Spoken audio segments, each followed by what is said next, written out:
ఈ కౌశిక్ రెడ్డి ఒక ఆంబోతు లెక్క వ్యవహరించి ఎప్పుడు కూడా ఏదో ఒక స్టంట్ చేసి మీడియా లెటర్ రావాలనే ఆలోచనతోటి ఏ రకంగా వ్యవహరించాలి, ప్రభుత్వ కార్యక్రమాల్లో ఏ రకంగా మాట్లాడాలి కూడా ఒక అవగాహన లేకుండా నువ్వు ఏదైతే ఈరోజు జగిత్యాల శాసనసభ్యుల గురించి ఏ పార్టీ అని మాట్లాడుతున్నారు, నువ్వు పుట్టిందేడా, నువ్వు ఏ పార్టీకి వెళ్ళిపోయినావు, ఏ పార్టీలో చేరినావు, అంత మర్చిపోయిన వారా చరిత్ర. ఇవాళ ఏదో మాట్లాడి ఏది పడితే నోటికి వచ్చినట్టు ఆంబోతు లేక మాట్లాడుతున్నావు. కనీస అవగాహన లేకుండా, ఆలోచన లేకుండా దళితులని కాంగ్రెస్ పార్టీ మోసం చేసింది అంటున్నావు. అసలు దళితులని మోసం చేసింది బీఆర్ఎస్ పార్టీ.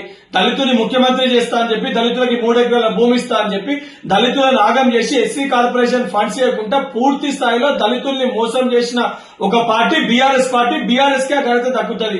సిగ్గుచరం లేకుండా ఇలా మాట్లాడుతున్నావు. ఆఖరికి హుజరాబాద్ ఎన్నికల సమయంలో దళితులకు 2వ విడత దళిత బంధు రావాలంటే నీ ఓట్లేసి గెలిపిస్తేనే దళిత బంధు వస్తుందని చెప్పి మాట్లాడిన ఒక వ్యక్తివి నువ్వు. సిగ్గుచరం లేకుండా ఇలా మాట్లాడుతున్నావు. ఇప్పటికైనా నోరు అడుపులో పెట్టుకో కౌశిక్ రెడ్డి. ఒక ఎమ్మెల్యే లెక్క ప్రవర్తించు. ఒక వీధి రౌడీ లెక్క, గూండా లెక్క, అచ్చొచ్చిన ఆంబోతు లెక్క ప్రవర్తిస్తే రేపు పొద్దున నిన్ను కూడా ఇదే పరిస్థితి, రోడ్ల పైన గుడ్డలు ఒడిసి కొట్టే పరిస్థితి వస్తుంది.